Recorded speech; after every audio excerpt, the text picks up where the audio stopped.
broken wasteland. Come to my fire. What's going on, metalheads? Thank you all for tuning in to this week's episode of the Metal Forge. My name is Mark Jackson, and I am your host. Holy hell, the first episode of a new year. If you go back to the archives, you will see that the very first episode of the Metal Forge was recorded on 1/3 of 19. It was a Thursday. I remember it well. My friends Rifle were in the studio at WCHQ headquarters in Crescent Hill, Louisville, Kentucky. Holy hell, it's been a long, bumpy road, but here we are. 6 years in the making, metalheads, yes. I cannot believe that it has been this long. We're episode 308 this week. And my guest is Max Barber from Charonyx, a kick-ass thrash band from Indianapolis.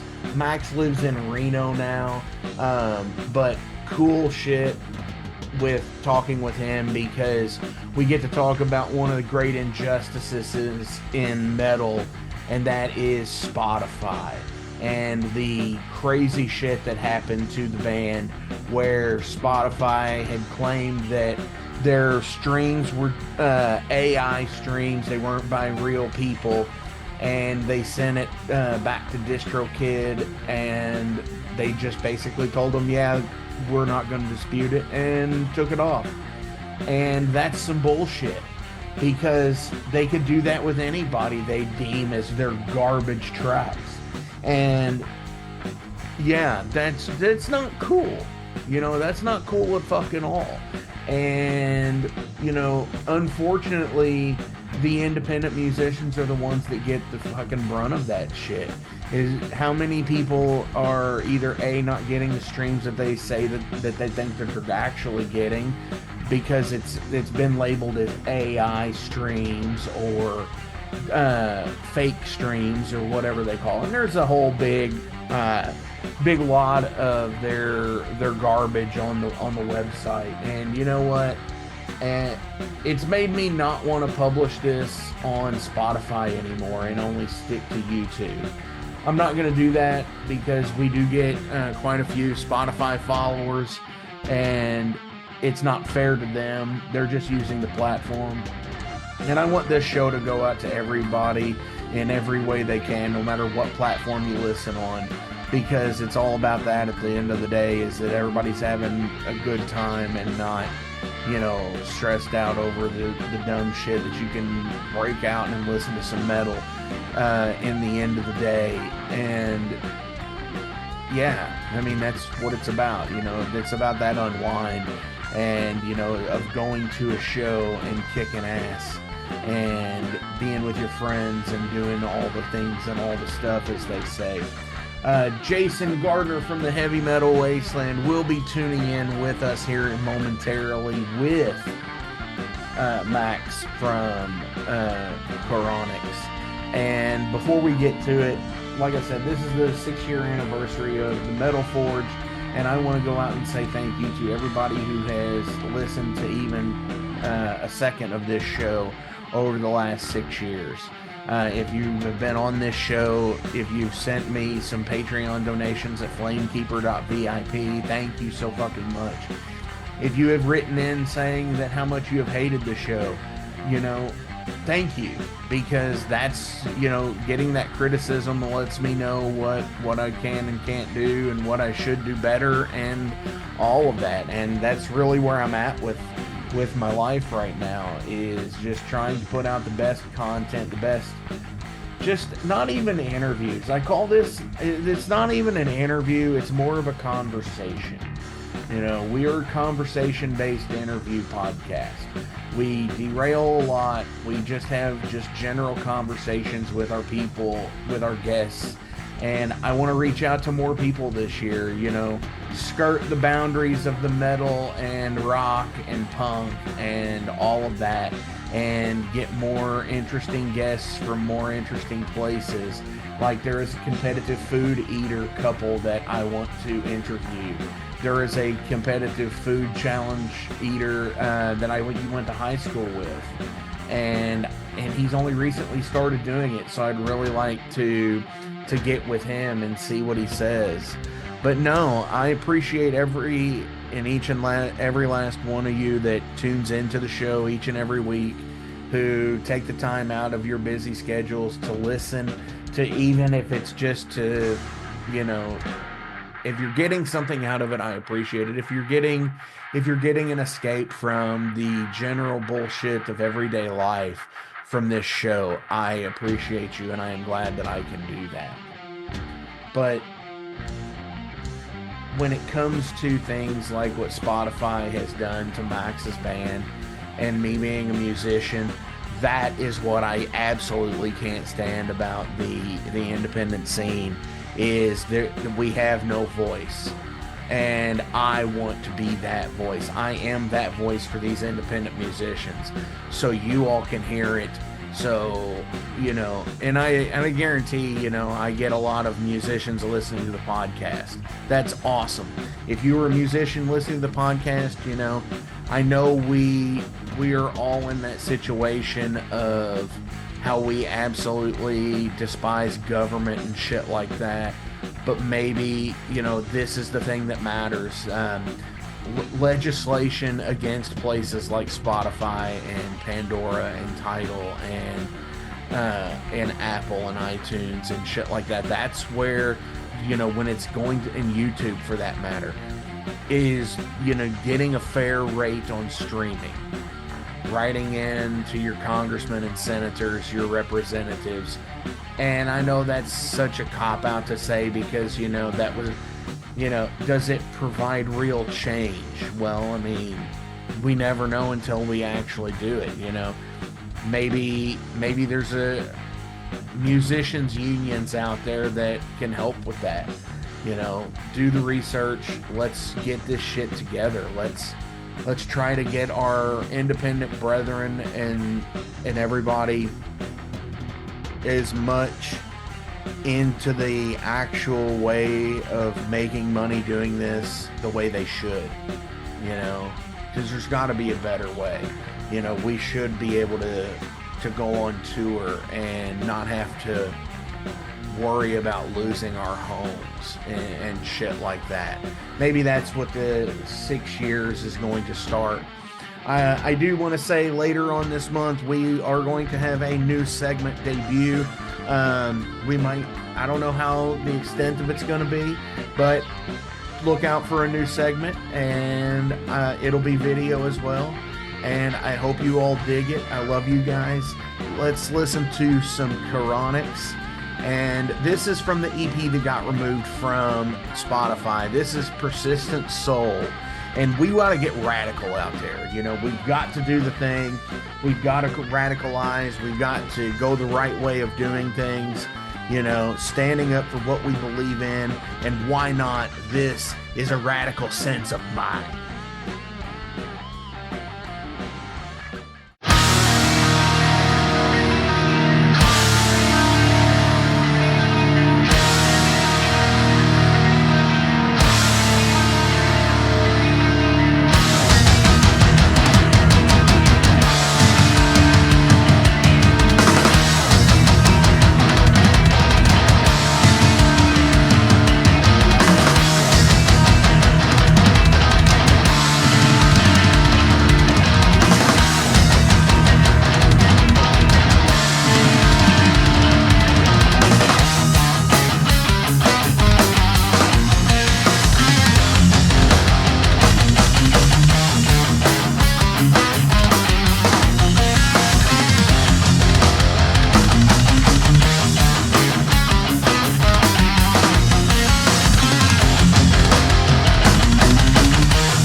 All right, metalheads, we are being joined for the very first episode of 2025 on the Metal Forge this year. Jason Gardner is here from the Heavy Metal Wasteland. Jason, Yeah, I feel we're setting the bar high for the rest of the year with this one. we are actually Yeah. because as Mm. I said in the previous talk, but first off, Max Barber from uh, see, and I've already done fucking forgot. Charonyx, something like that. Charonyx. We were Yeah. talking about this a minute ago, where it was the multi pronunciation of band names, and being in a band called Overload, I definitely understand. We've been Yeah. called Overlord, where the logo looks a certain way. It might look like Overlord. We've been called Grover Toad. I don't get that. That's an interesting one. Oh. That is an interesting one in its own right. So, dude, what's going on? How are you doing? Oh, I'm doing great, man. It's a pleasure to be on the Metal Forge. I've like I was kind of telling you in the pre-talk to this episode that I've been a follower of the Metal Forge for a few years now. And so it's a huge honor to be on the show today. This is Well, awesome. definitely, because your other band, their vocalist was on the show, Mr. Chris Latta. Shout out to Yes. him. He's a super rad dude. Awesome. Obviously, you Yeah. played the big goddamn metal show with Yes. Lavaborn. Mm-hmm. That's who we're talking about. And Chris actually is alumni of Jason's show, The Alehorn, also. Or Oh, that's cool. Yeah, we did the there he is, right we there. did the Sword album ranking with a friend of mine down here. So That's awesome. Yeah. Hell Yeah, yeah. Chris is one of my best friends on the planet, and I love being in a band with that guy. And he's can't say enough good things. So yeah, Sure. He is a sweetheart. He looks like the guy at the show that you don't want to fuck with until you talk to him, and he is just so yeah, mild mannered and so cool, of just being like, "Oh, hey, I really like you yeah, guys. You guys are super cool." It's like, yeah, shit, man. yeah, Thank and then you. you learn that he's incredibly passionate too. Oh, So for like sure. he and I have had some really passionate convos about especially music for sure, and metal and bands and all that. So for sure. Definitely. So we are here today because here, by the time we're recording this a few days ago, by the time you're listening to this a few weeks ago, you had posted some interesting stories and a deal, and you had just recently come back to like Facebook and everything, and then it's like just when you thought you were going to be out again, because I noticed you had made this post like, hey, I'm probably going to dip this as soon as I can. And then it was just like all of a sudden, Spotify came in. The Yeah. reptilian overlords of Spotify. Hmm. Obviously, the stupid rap shit happens and everything. So Hmm. tell everybody out in Metal Forge land what happened to you. Okay, so without like going too into details, I also hope that I'm not clipping too much. I'm like No, noticing not that. on my end. You're not. Okay, good. So, but in any case, hopefully not to be too, to get too lost in the weeds, so to speak. I'll try to keep it as concise as possible.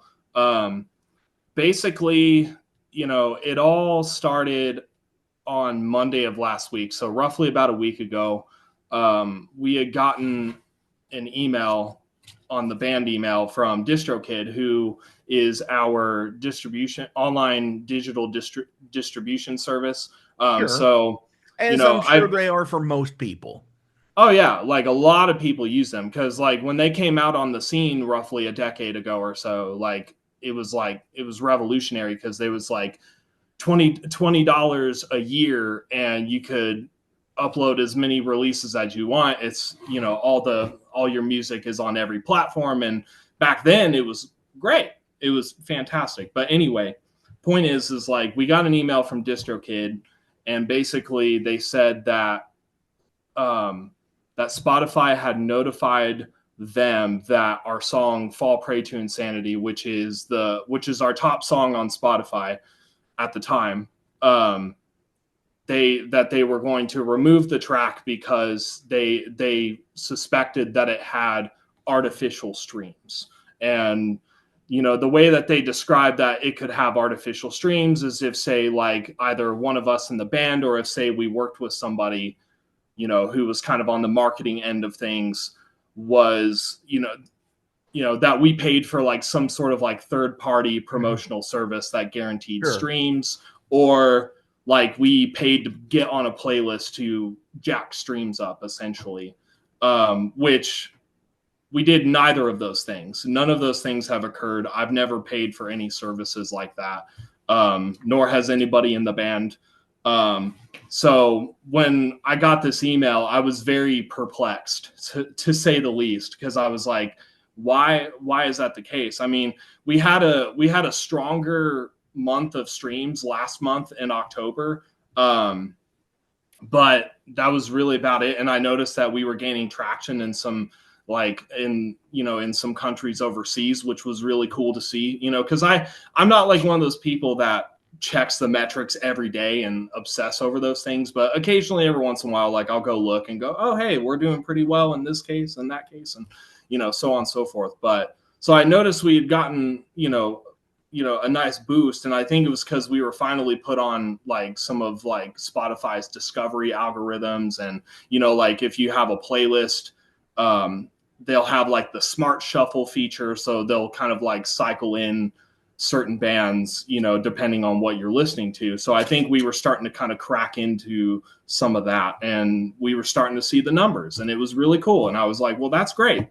But unfortunately, because of Spotify's incredibly flawed detection system for those sorts of things, they saw that and was like, oh, these are artificial streams, so we have to tell their distributor. And that's essentially what happened, because we didn't pay for any third party services. I didn't pay for botted playlists or for botted streams, more rather. I didn't do anything of the sort, nor would I ever, because that hurts the integrity of the band. Like, I don't want to, I don't want to present the band in this case of like, oh, look at all these streams we have, when they're not real. You know what I mean? That's not something that I have any interest in at all. So in any case, we got that. Go ahead. Sorry. Honestly, what it sounds like is the system started to work a little bit the right way for somebody, and they caught it and said, oh, well, no, hang on now, because you're not paying for their service that does that.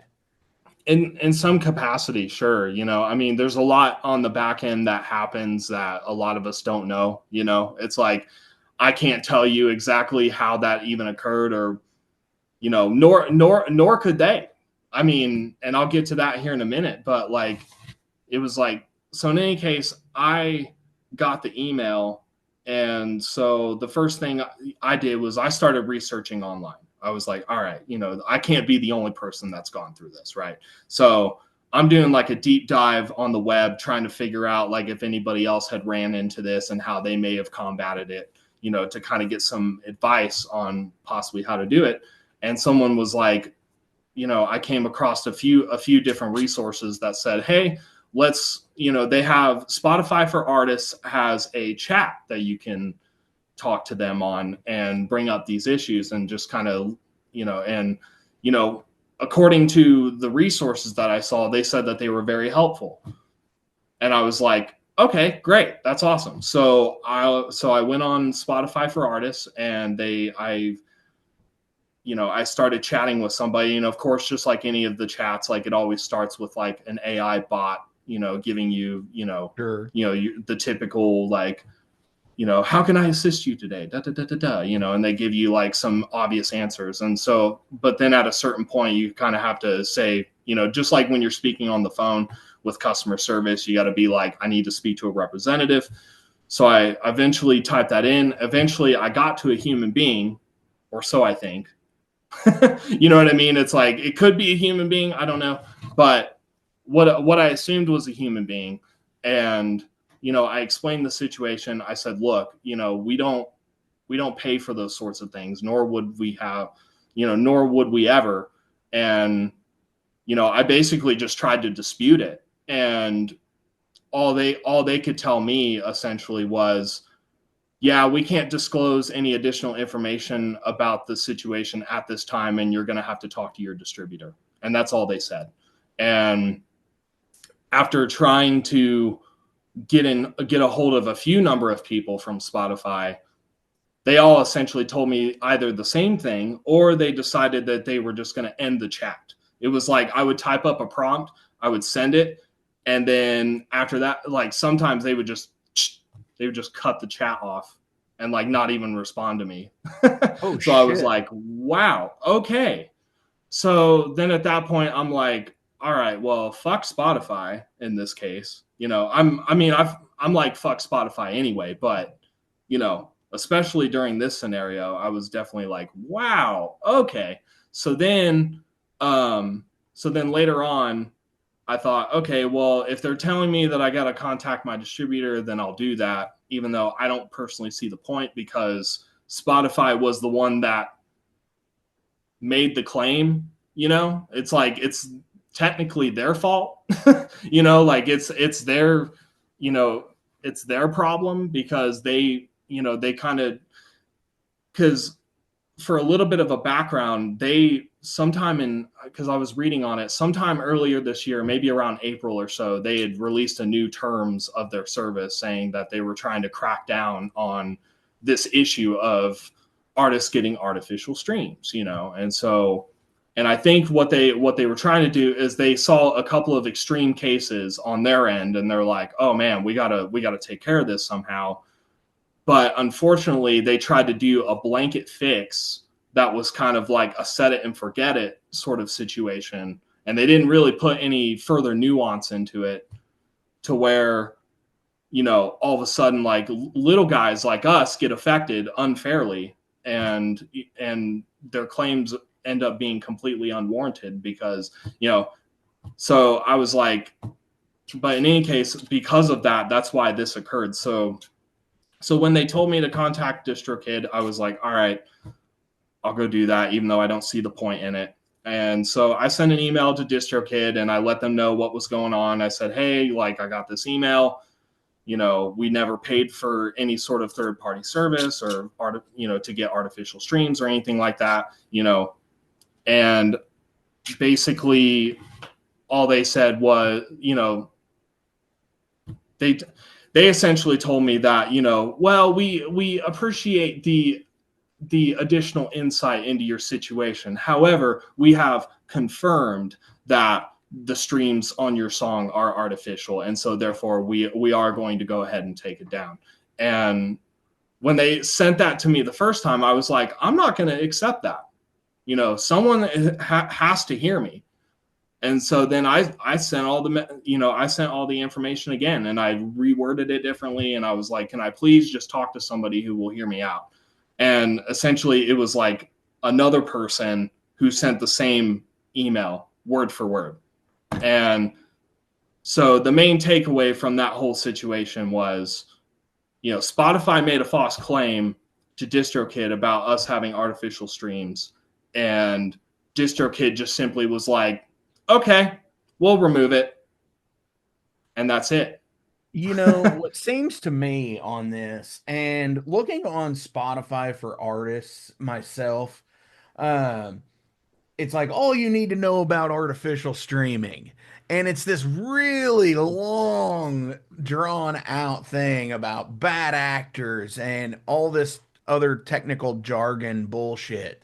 It would make George Carlin fucking proud, because there's so much bullshit that they talk about on industry context, bad acting, detecting and removing, penalties and deterrence, and all this shit. Mm-hmm. And they're going to say that because they're the company that's having to pay the royalty. Yeah. And DistroKid, you know, they're $1 billion company as well. Yeah. Because think of how many of us, Jason, you use DistroKid. Yep. I use DistroKid. Max, you use DistroKid. Yep. Icehowl, name your fucking band. most Yeah, of us are Lavaborn does. Lavaborn most of does us too. are on it, you know. Yeah, And the thing about it is they're taking 50% of your they're taking your publishing right away. yeah. So Well, the money that they're making off of these fractions of cents off of us, it wouldn't surprise me if they did fucking throw out an algorithm in somebody here and there's mix to fucking to try and boost the money that they're trying to earn back. yeah, yeah. I mean, and then another thing too that most people don't even realize. I mean, to be honest, I didn't really realize it until this situation occurred with us, and I was doing my research and looking into it. That Spotify owns stakes in DistroKid. Like Hmm. the way I understood it is like they own like 3/4 of that company. You know, Yeah. so in a lot of ways, like they have there's incentives there for so it makes a lot of sense as to why Spotify made these claims, and then DistroKid is just like, okay, whatever you say, because you Rolling own over us. on it. Yeah, sure. Yeah, And I exactly. mean, get in Because with the conspiracy theory stuff here, because is it not? No, I agree. It's like seeing who created DistroKid and all of the, it's a decade, it's 12 years old. The company is yeah, it came around in 2012. hmm, And yeah, there's definitely, I'm sure there's incentive somewhere to for somebody, whether it be fucking tax breaks or like, it's almost like the bundle package with Hulu and Disney at this yeah, point. You might as well be able uh to do the two things, it's like Spotify and DistroKid should come, they almost feel like they come together because, yeah, for a time, like iTunes, for example, to get your stuff on iTunes, you could actually write Apple and request an artist pass to be put on there. hmm, As long as you had like IRSC codes and stuff like that. right, And now even they outsource it to places like DistroKid and yeah, CD Baby and things like that. And that was one of the comments that I had noticed on your post is somebody said about CD Baby has never done them wrong. It's like, yeah, but I think they're an antiquated system. well, and I mean, they've CD Baby has been around the longest. They Hmm. technically debuted in 1998, so Sure. they've been around for a long time. So it's like, and back in the day, sure, but the original spearhead of that company sold it off a long time ago, and it's probably changed hands a few number of times over the course of the past couple of decades. And so it's like, and plus, not to mention that I also have heard horror stories about CD Baby over the years about them being really rigorous about cracking down on what they see as copyright infringement and things like that. So like Sure. you'll see a lot of stuff happen on YouTube where people's songs get taken down unfairly because they see it as copyright infringement. That was like a whole thing that rose up like not too like a few years back. I remember a few different YouTubers were very frustrated because their music was getting taken down or and it's like they're like, it's my music, they're like, this is stuff that it's like and they were just like really frustrated with that. And not to mention that CD Baby is notorious for taking commission from your music too. So it's like they're one of the few that actually take commission. I mean, the thing about DistroKid is like they don't technically, which was one of the original perks of when they came out. They were like, you keep 100% of the profits, and Of and you the only writer spend, rights. yeah. Of So the it's like, writer's profits. sure, yeah. And so it's like, but the thing is that when they bursted onto the scene, like you said, about 12 years ago or so, you know, it was it was great. I mean, to be honest with you, I didn't really have an issue with Distrokid for the longest time. I mean, Charonyx has been using them since 2015.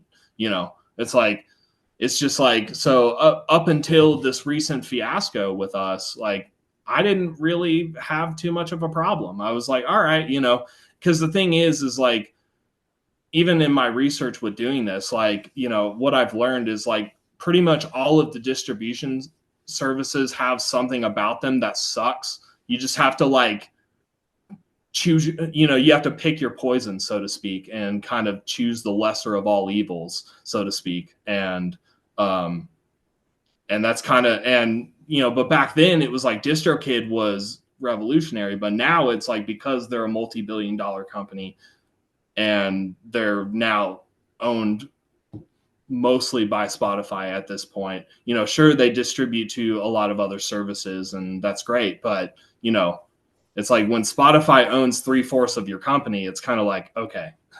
Sure. And so it's like, yeah, I don't know. It's like, the thing is like, most services, I feel like there's always there's going to be the people that say, oh, this is fine, this is great, like I've never had a problem with them.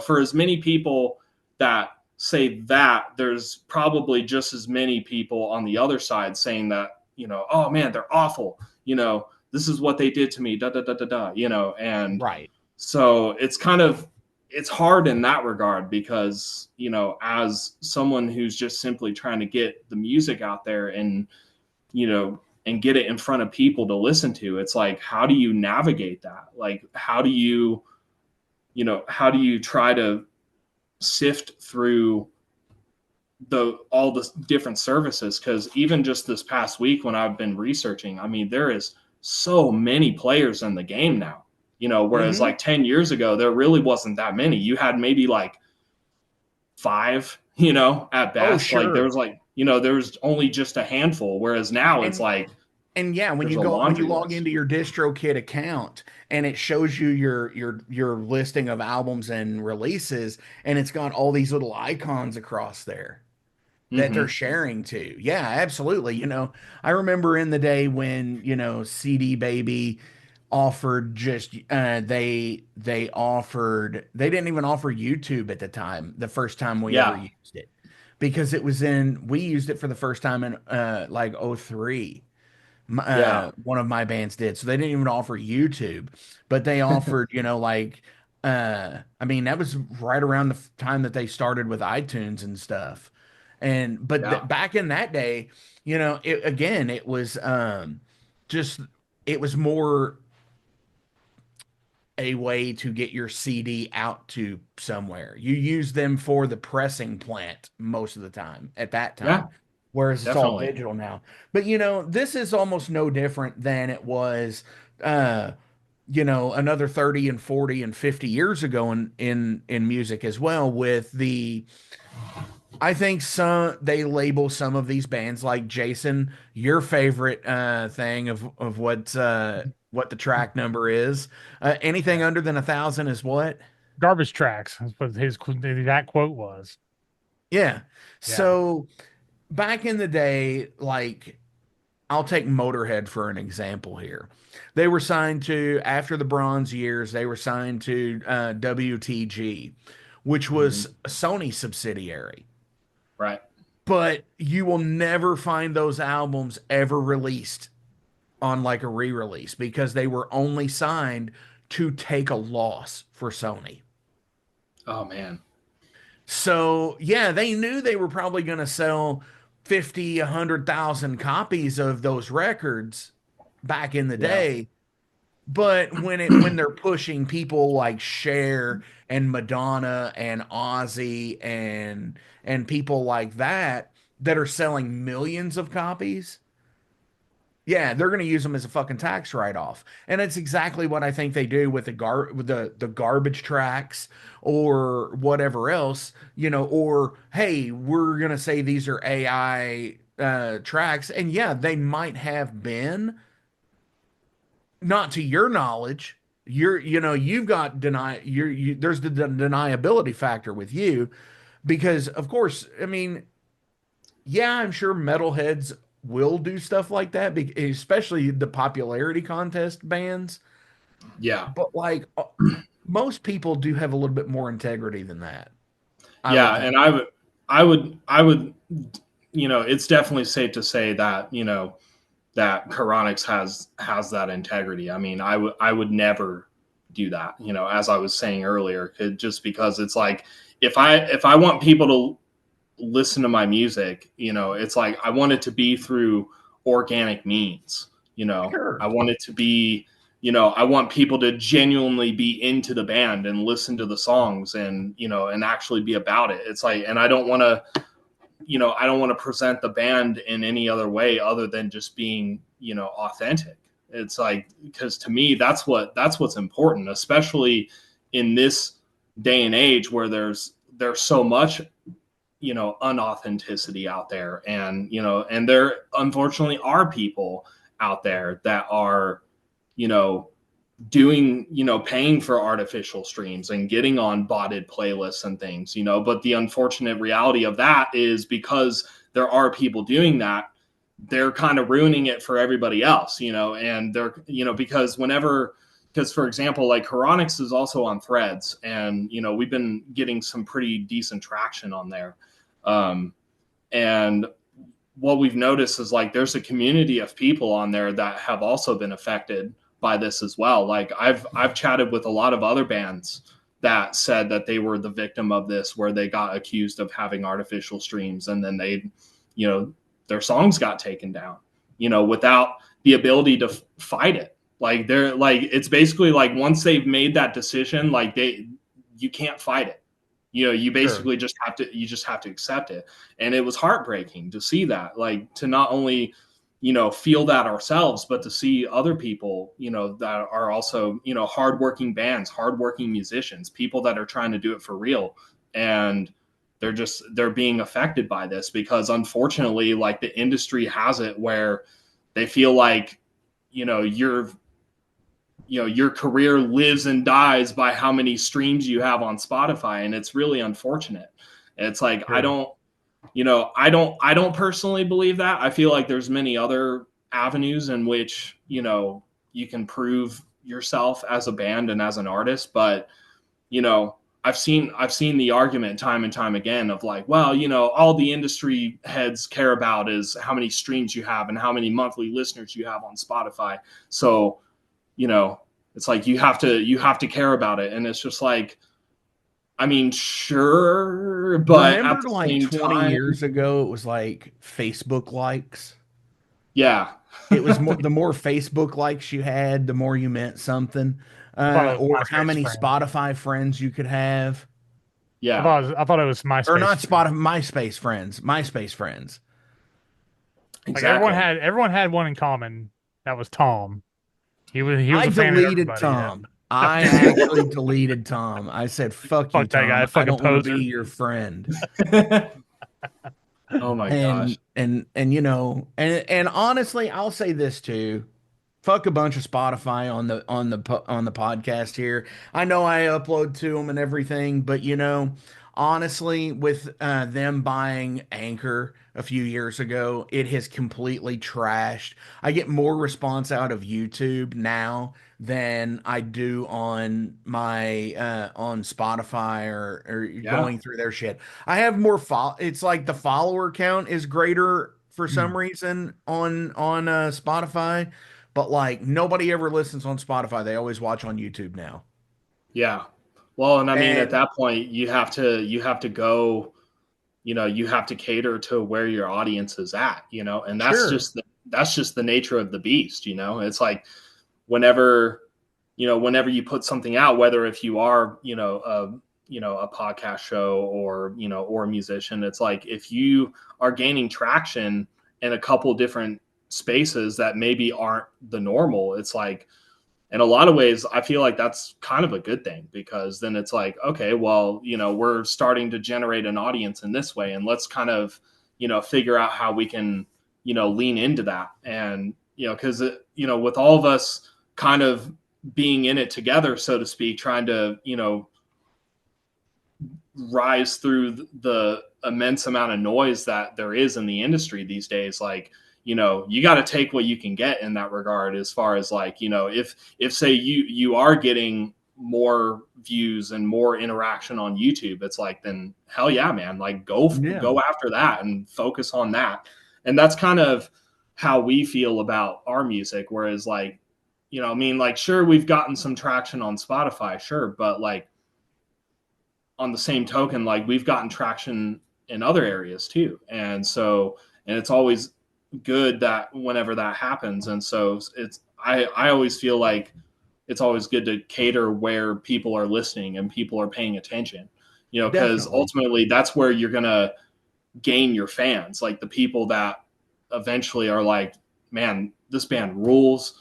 You know, the guys are cool. It's like, and then they want to support you. I mean, we've had people who are really, you know, that are big fans of the band and buy merch all the time, you know, and it's great, you know, and I love to see that. And I think every artist loves to see that, but it's as a result of like going in those directions where you can see where your audience is at. And so, you know, at that point, like, yeah, if you guys are getting really good traction on YouTube, then yeah, it's like, yeah. And that's what I would suggest for anybody, you know, not just, you know, wherever you find your audience, cater to your audience, because those are the ones that matter. And they, you know, they become, you know, your friends, your fans, all of it, you know, absolutely it's cool shit. It's the best feeling. Jason, before Derailed, do you have anything you want to add? Yeah, it just sounds like a bunch of horse shit to save a nickel, man. Like, it's this nickel and diming shit is like, what? I was like, is this gonna break you? Seriously? You go up on your price like $1 every fucking year, you know? I would drop Spotify a long time ago, but my family fucking loves it and I'm on the family plan. So I just use it. I mean, dude, as far as convenience, like it's fucking awesome. Like everything I ever want to listen to is right there. It's easy to use. It's a good it's like a good infrastructure on it. Like everything's easy to find. But dude, being in a band, like it's totally fucking worthless to me. Like I don't even worry about the plays. You know, I don't worry about how many listeners I have every month or whatever. My metric for my band success is how many squares are on my Bandcamp for every album that I have on there, or a T-shirt, or whatever. The squares are what means more to me than the fucking Spotify plays. Absolutely. So yeah, I mean, like I said, it's just a bunch of shit. It's just to save a nickel, man. That's basically it. As me being a podcaster and buying music, and like who I want to like, you know, because it's an invite only kind of show kind of thing. I curate all the guests, and I'm just like, I love looking on Bandcamp and saying appears in 1,600 other collections, or yeah. It's the little squares. Yeah. It's those 1,600 other little squares have bought this I know Bandcamp keeps getting passed around between corporation to corporation to corporation. I have a feeling one day one of the big three streaming are gonna fucking end up fucking buying it. I hope think it's just not. I think it's a matter of time. It's I gonna hope be not. I mean, it's gonna be Spotify, Apple, or fucking Tidal. It would be or maybe Amazon. It'd be one of them that end up fucking absorbing it, I'm sure. Yeah, well, I mean, because I was admittedly a little bit worried, you know, earlier in the year. It might have been sometime last year or the year before. I can't remember the exact timeline of it, but you know, when Bandcamp got bought out, I believe by Songtradr. I think that went from Epic to Songtradr. Yep. Epic to Songtradr. Yeah, Epic Games to Songtradr. Yeah, and and then there was like that whole thing where like they did a bunch of layoffs, and then like the people that got laid off like formed a union, and you know, as a result of that, they you know, it was like, and there was these large petitions going around to try to get them to come back to the table and at least give them like nice severance packages and stuff.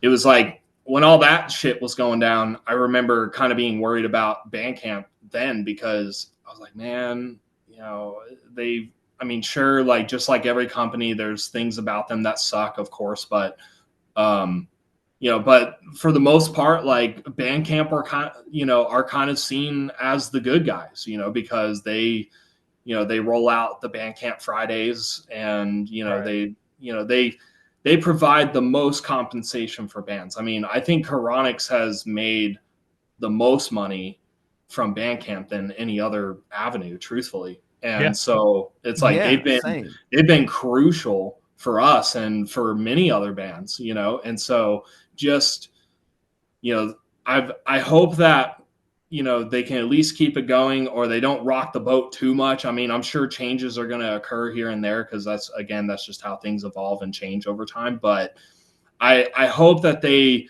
don't completely flat out ruin it, because I feel like, you know, I mean, Spotify's always been shady, but I feel like nowadays, especially with, you know, what happened to us in the past week, it's just they've been ruined, because they're super, you know, hell bent on really pushing, like, you know, like Joe Rogan and stuff. And it's like, that's all they care about. And then on top of that, like you know, funny enough, speaking of the, like the, you know, companies, like, you know, when employees get laid off and they form unions and stuff, that actually happened with Distrokid this week.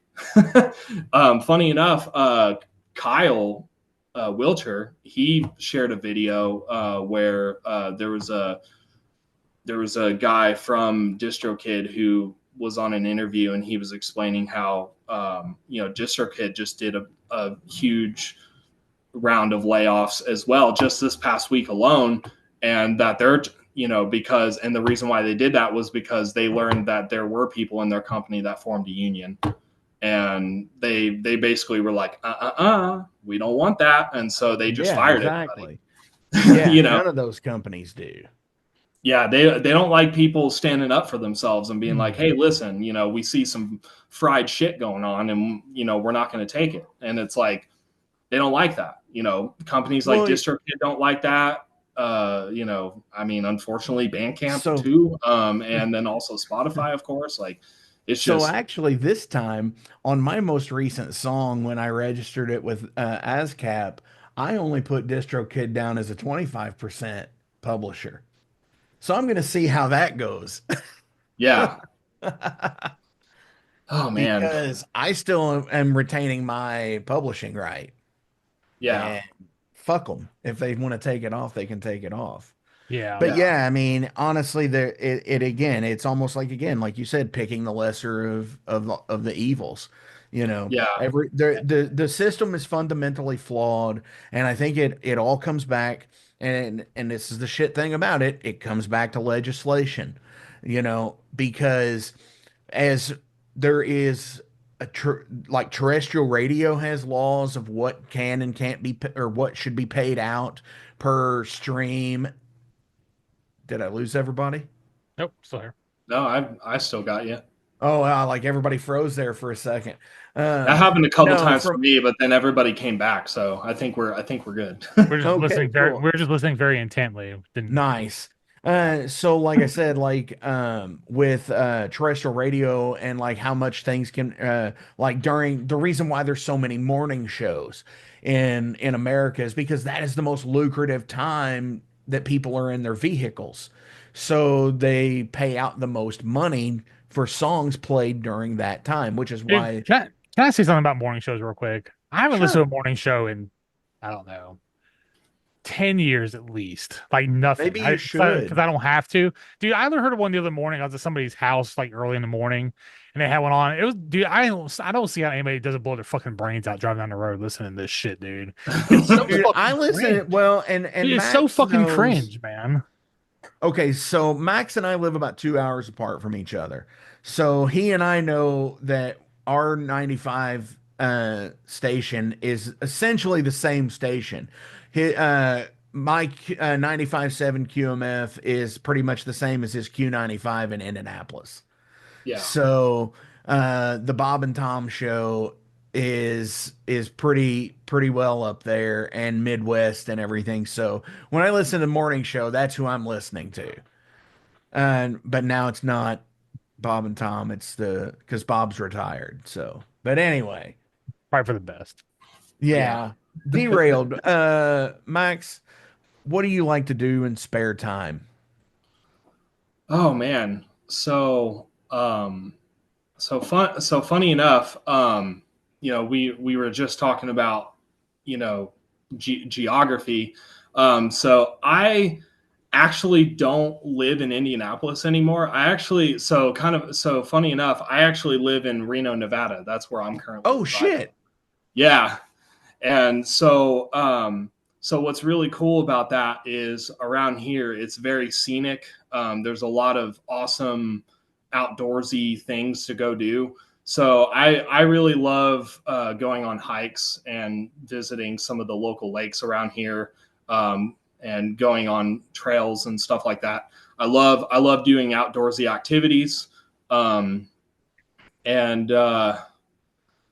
So that's like one of the major things that I like to do. And then yeah, on top of that, like I enjoy, I'm also just like, I just love playing music. I know like we're on here talking about bands and music and stuff, but like, I in my spare time I love picking up instruments and playing guitar and playing drums, and because I'm a multi-instrumentalist. I can play guitar, drums, bass. I also sing, obviously, because I sing in Charonyx. And so it's like I love filling my spare time with just playing and writing music and doing that, and I love going to shows and supporting bands and doing that. And cliche to say as a musician, but I do genuinely enjoy playing my instruments and and being involved in music as much as possible, as much as I can. So yeah, but aside from the music things, I love just doing outdoorsy stuff. I love to travel. I love going to different places around the country and just seeing the things that this country has to offer. it's because there are some great. amazing places out there. Yeah, absolutely. So yeah, I would say that's probably a good summary of the things that I like to do. But I love also just staying at home and hanging out with my partner and my cats, and just being chill sometimes, because I tend to like to do a lot of things. So sometimes it's good to just like chill and relax and watch a good show, and and just relax, kick back, have a beer or a toke or two, and just vibe out. Yeah, good show, Jason. We're coming up to the end of Yellowstone. I mean, Two more left. Recording, yeah. It's got some crazy stuff. Jason, what do you have for a derailed question for Max? I don't know. I thought you were going to handle all of them, so I didn't really think of any ahead of time. Oh my gosh. Okay, I got one. In light of the announcement yesterday, what's your favorite Nico drum performance? Oh, dang, that's tough. It is tough. We might have to edit this answer down if it takes too long to think about it. Yeah. Oh man, I think like immediately what comes to mind, because like when you were talking about that, the first thing that came to mind is the instrumental track on Power Slave, the Lost for Words. Oh, it's like his drumming on that is just so tight. I mean, his drumming on that whole album period is just immense. But I just remember like, because of all the 80s Maiden albums, Power Slave is my favorite, hands down. Closely followed by probably by Number of the Beast, I would say. It's like, but Power Slave is like, to me, like just apex of 80s Maiden. It's just awesome. But I just remember hearing Lost for Words when I was a young teen and just being blown away just by the band and the Nico's drumming. And then another kind of like extra sort of tidbit on that as well, as far as his performance goes, is I really love his performances on the album Brave New World. For whatever reason, and I think it has to do with like his drum sound. I love the drum sound on that album specifically, and I love how they dialed. His snare is just impeccable on that one, and so I really like a lot of his performances on that record, and also hearing it in the live context, like on the Rock in Rio live album. It's just like, I mean, to me, like, and that was like when the era when like Bruce came back after like a decade and they were just on fire. And Like I love watching that performance because the whole time they just look like they're just bouncing. Sure. It's just electric. Even when they would go back and do some of like even the Blaze Bayley stuff, like when they like my favorite performance of Sign of the Cross is on that live album Rock and Rio. So I went on a few different tangents there. I hope you don't mind, but that's what it's about. See, yeah. no, you're exactly right. I'm going to answer that too, Jason. Yeah, go ahead. Studio performance wise, obviously I'm gonna go. Anytime I've seen them live, it's always the best fucking performance ever because it's when you see them live, right? Right. Sure. But no, studio performance. I can pick two songs. Revelations. Oh, because I love that hold back that in with that that hold back of with everything. I love it. And Moonchild. Yeah. Dude, And well, just and from that's that fucking kick in yeah. and to that roll. Oh my gosh. And then it sets the song off and just goes. And then there's nothing past it. Yeah, Moonchild is a great example of Nico's drumming for sure. And then well, and fun fact, Revelations is my favorite Maiden song, which is it's hard to pick that, but like I've spent countless years debating on like what my top 5 Maiden songs would be, and it's like Revelations is like number one for me. It's up there. It's number one for me. So if I can quote it, like she came to me with a serpent's kiss, with the eye of the sun on her rose on her lips. Oh my god, yeah, it's like come on, man. And I get it. Yeah. What about you, Jason? And sorry. Oh, go ahead. Go ahead, Max. No, go ahead, Max.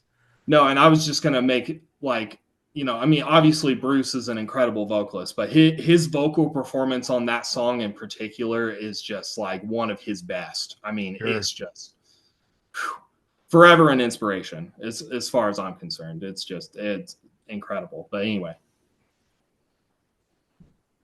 Where Eagles Dare is my go-to, man.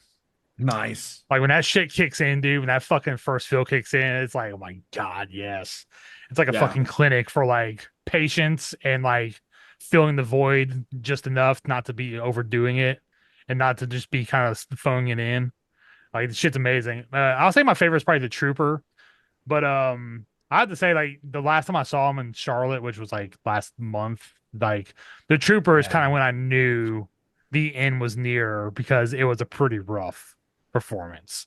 Like I know that song like the back of my hand, like I can air drum it, and like when he fucked up a lot, I was like, oh no, this isn't good. Like, because that's an iconic song, man. Like everyone knows that drum beat, you know it by heart. Like it's just amazing. But yeah, that was the one that kind of let me know that this might be the end of Nico's career right here. And like I said, they didn't force him out, but like I know he probably wasn't really happy with himself playing that. Honestly, It's so iconic, man. I had a serious thought about before they named his successor. Yeah. I had a serious thought on who I thought could pull it out. Who was it? Brian. Yeah. Yeah. Well, the thing about that is like you knew it was going to be like the James Bond situation where he has to be British. So that automatically cut a lot of American drummers out of the running like right away. He lived in Florida, dude. Come on. Yeah, but I mean, like I said, he's not British by birthright, and I think it's a requirement from Steve Harris. Is it? Yeah, it might have to be actually. Oh yeah, it is. But yeah, funny enough, it was a Steve Harris' solo band's drummer, which I don't know the guy because like British Lion really just doesn't do it for me. So I figured it'd be either his solo band or Bruce's solo band. I didn't know which one, but it was actually Steve. Well, I figured they would have went with somebody younger who could hold up the mantle and, possibly get another 42 years out of Iron Maiden with another drummer. Yeah. So I seriously thought Brutal Brian could have, especially with Night Demon opening up for Bruce earlier in the year. I mean, I think this is, pardon the pun, the writing on the wall. I think we know there's this next tour, there's one more album, and then there's like a new album / farewell tour. Because I mean, I don't know. I don't know if the dynamic is going to be the same without Nico playing. I mean, it could be awesome, like a new blood in the band. Like it could be a little I energized, like it mean, was when New Brave New World came out and stuff, and they were touring because it was like new again, even though it was familiar. But not having like a member that's been like 42 years, I don't know, man. I just and think he's it's been around Maiden longer. You yeah. got He to used to be think a roadie. Yeah, he used to be Eddie yeah, on stage, yeah. even. So it is. It's going to be rough, man. Yeah, Well, the and end is near. I'm pretty sure. Like, there's at least one more album that Nico will play on because they've already said he's only stepping away from touring, not Live, playing. live Yeah, not performance. Yeah. not being totally out of Maiden. So yeah, yeah, we'll I mean, see. I feel like the guy that they have to replace him like is purely just going to be for the touring and for the live show, and then he'll probably be on the albums. But like, yeah, I know it's like it's kind of tough because you know with Nico, like his drumming is so Technical distinctive. and I precise. mean, precise, and it's like as soon as you hear Nico play, like you know exactly who it is. It's Mm-hmm. like, I mean, he just has a style that is. I mean, I even saw like an old video of his when he was playing for Pat Travers, and it's like even when I was listening to that, I remember just being like, "That's Nico, dude. Like that's his style. Like he has a sound." And so the fact that he's stepping away, it's sad for sure. But then when you start realizing, like, the dude is 72 years old and he's been doing it for 42 years, that's a long time. Yeah, it's And almost it's as long as I've like, been alive, dude. I mean, I'm yeah, 44. it's He's been like, in the band 2 less years I've been alive. Yeah. that's a long time, man. And it's like, I mean, the thing is like, it's Nico McBrain, dude. Like, he has nothing left to prove, man. I mean, he's clearly made his mark. So it's like, at that point, I'm like, dude, the dude deserves to retire and to ride off into the sunset Yeah. I mean, and be able to. he is the primo single kick metalhead player.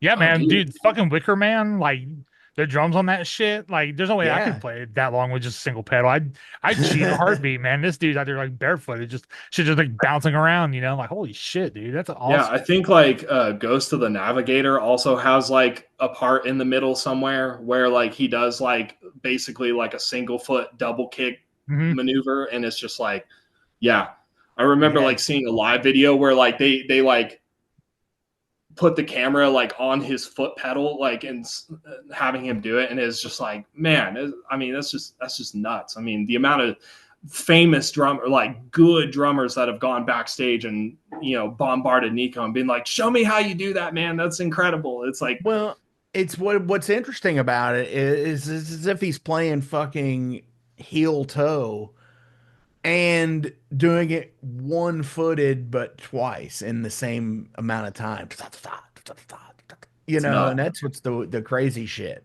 Yeah. Yeah, with Oh, those crazy fills he does too. Like, oh yeah, yeah. it's just it's insane, man. There's, I mean, what more can be said? I mean, Yeah. Nico's a freaking legend, and good for him for recognizing, like, hey guys, I'm getting to that point where I need to bow out. It's like, I respect it, dude. It sucks, of course, for the fans, but I respect it. I think it's a good move, and at the end of the day, with the new guy, I hope that Maiden kind of has like an extra, you know, an extra amount of youthful energy to give after that, and we'll see how it goes. I mean, but they're definitely like, like we were talking about here, they're definitely at the, I would say, kind of at the latter half of their career at this point. And but it's like, it's Iron fucking Maiden. I mean, come on. It's like Right. they're legends. They have so many good albums. It's like, And they're about to start the 50th year. Yeah. yeah. I The mean, set list they had on the last tour was pretty much like rarities and B-sides with a couple hits, and like, dude, I would have fucking if it came around again, I would go see it again. Like, I just fucking love it, man. Like Sure. yeah, everything about it. Yeah, it's like Absolutely. I never heard like most of these songs. Like everything was almost brand new, except for like the Trooper, Wasted Years. I think they played Can't Play with Madness. Like I heard a few, but most of them are all brand new to me. I was like, that's awesome, man. Like when I go down, That's how Book of Souls was. yeah, when I look back, I'm just like, dude, I can say that I've probably seen like 100 Maiden songs live. It's Sure. cool. Yeah, I do that's one of love. the things I love about their set is they do like every other tour, they actually do the album cycle set still. Yeah, You yeah. know, and I think honestly, I got the stupid joke in my head when, Max said, and kudos to him for being able to recognize it. And I said, yes, do you think we have Lars could follow suit? But um aside from that joke, the other joke was like, who's going to be the guy that steps up for him when he retires? And to counteract that joke, I've also seen I've seen social media jokes of the person that would replace Nico would be Lars, and I'm just like, oh my god. That Lars could just play on the albums, and because he's not really playing on the album anyways. They're not programming, but it's everything is cut and pasted. Stuff. Yeah. It's all cut and pasted. Do you guys think that Maiden will keep the same drum set configuration to make the stage look the same? Or is this dude coming in with like a fucking bass drum, a tom, and a snare and playing that way?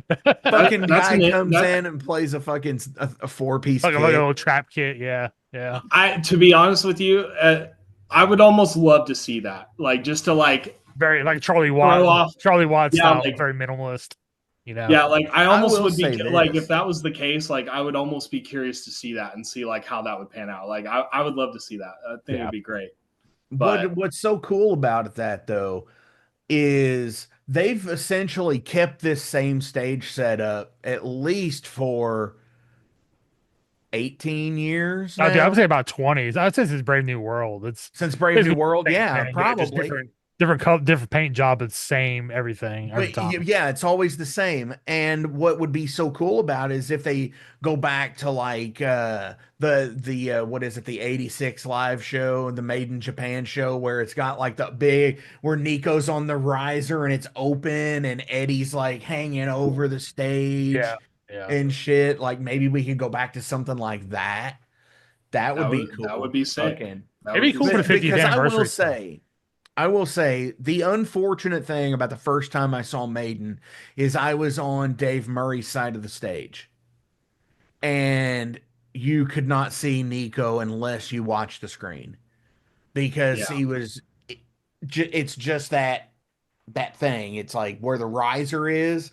Once you get to that riser, it's complete restricted view of the rest of the stage. Yeah, I'll be honest with you. I've been on every part, like front, back, and I can't see Nico anytime, anywhere. Well, I'm talking he's about so tucked in down there, able to see the drums themselves. Okay, yeah. I mean, every once in a while you see a stick come up and a cymbal like move, But that's about the extent of what you see. Even the last one I saw, because I've seen them from dead center as well. Yeah, I've seen them from dead center as well, and you can't see Nico then either, but you can at least see the drum set, so you know he's back there. But he sits in there. Speaking of him and drums, and we've been going on about Nico for a long time because he's so good. The fucking world treasure, man. It's like when you go into the derelict space, the derelict ship in Alien on LV-426, and the pilot is sitting in there like this, like in the cockpit style, like back. That's how Nico is playing drums back behind everything. It's like he's sitting in it like this weird, like 40-degree angle or some shit. It seems like I don't get that. I was like, wow, it's incredible, man. I've seen that too, and it's just like the way he has it set up, and like his toms, like the tom heads are literally like that. It's like they're at these crazy angles, but that's what's comfortable for him. And what I've learned also as a drummer is, and I'm sure most drummers can attest, that your setup is everything. And you have to make sure that it works with your biology. It's like, it's a massive thing. Cause like I've played on kits before where like, sure, I can make them work, but like they're uncomfortable because they don't work with my biology and how long my arms are and how how tall I am, and at the level that I like to sit at and things like that. It's like, that can be, it's an absolute crucial. So to be honest with you, even with the new guy, I mean, obviously I don't think he's going to have the same setup as Nico, No. because it's not going to be comfortable for him. I mean, unless if they're trying to make it as close as possible, but like, I just don't see it. I feel like it's still probably going to be like a spectacle, because whenever you see Nico's drum set, I mean, it's a spectacle. There's so many drums and so many cymbals, and it's just The incredible raps are cool. Yeah. Yeah, it's like incredible to look the at. raps are always cool. Yeah. Yeah. It's even down to like honestly, what teddy bear he's got and shit on there, Yeah. And honestly, I would even begin to wonder if they are actual wrapped, if even some of them aren't just like painted that way, like straight up. They might be. Like Neil Peart's kits were. Oh my god. I think he sells them for charity after the tour's over, to be honest with you. No shit. I think he does. I think I've seen him, his Drum One company. I think he puts them on there for charity. They sell for really high. Like like 10 grand or over usually. So the real thing is who's gonna start opening for Titanium Tart now? I'd open for him. Fuck it, I'd open for him. Fuck yeah. Big Brain Damage was my favorite of his tribute band names. Yeah. Yeah, that's a good one. That is a good one too. Got a couple more for you, Max. Before we go, last meal. What would you do for a last meal? Are you doing this one again? Yeah, I've been doing them all. Oh, okay. Yeah. Oh man. What's really funny is I feel like about a week or two ago, I was actually having this conversation with some friends. So it's kind of funny that this is getting brought up. Man, but it's like, even then I'm still trying to ponder on, like, because I'm also a huge foodie, so I like a variety of different things. So it's hard to think about, but oh goodness, I feel like for a last meal, I would love to have like just like man, that's tough. That is tough. I'm sorry. I feel like I'm like, because I'm like cycling through 3 different options, but I feel like I need to just pick one. I feel like a really diabolical, like, taco bar spread of some kind would just be apex. Like, I would love with Dano's taco orange top. Is this like on death row last meal, or just like like you're this will be this is your last meal. It is your last meal. Yeah, like this is like I get done and I get walked to the execution chamber kind of thing. Yep. Yeah. Just Golden Corral for me. Just bring it. What is it? Just Golden Corral, and I'll fucking go when I'm done. I'll just sit there all day. He got it. That's the joke here. It's like, how do you escape the death penalty? You get a buffet. Yeah, I mean, it's that easy. Yeah. I mean, and then you taco just never spread, stop eating. Yeah. Like a taco spread could also fall into that category. Like, if there's enough supplies there for me to just eat endless tacos, like, I'll just eat myself to death. Like, I'll eat as many tacos as I can possibly muster, and then that is amazing in its own right, is cheating the death penalty by eating enough to where you just constantly stay alive and eat, because it's your last meal and it's a buffet and it's all you can eat. Yeah. Or you just eat so much you heart attack out there, and it robs them of the chance to get to the execution. Hell yeah, that's all I'm talking about. I got my metal toilet and sink combo, and I'm just gonna make room and keep on going. Fuck the system, man. Isn't it amazing? Isn't it amazing how many fucking tacos one can eat in one sitting? Like, there's some stuff like you eat like a steak and a baked potatoes. Like, man, I'm full, but like you get some like tacos in front of you, dude. I can down like fucking 8 of those things, no problem. I don't know what it is, dude. I could just eat them like all the time, like for hours at a time. It seems like, Here's the dumb shit for me with that. And it's, for me, I can do that with like Taco Bell. You know, like eat like, get that 10-pack of tacos that they used to have and shit.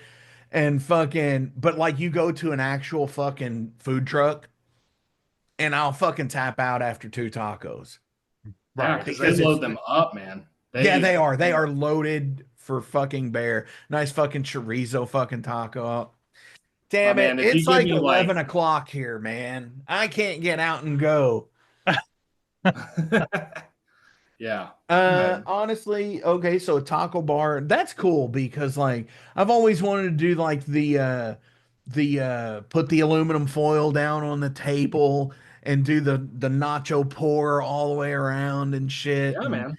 yeah, and just yeah, and put like all of the It's stuff in the middle, boom. it's a Everybody little it's have at it.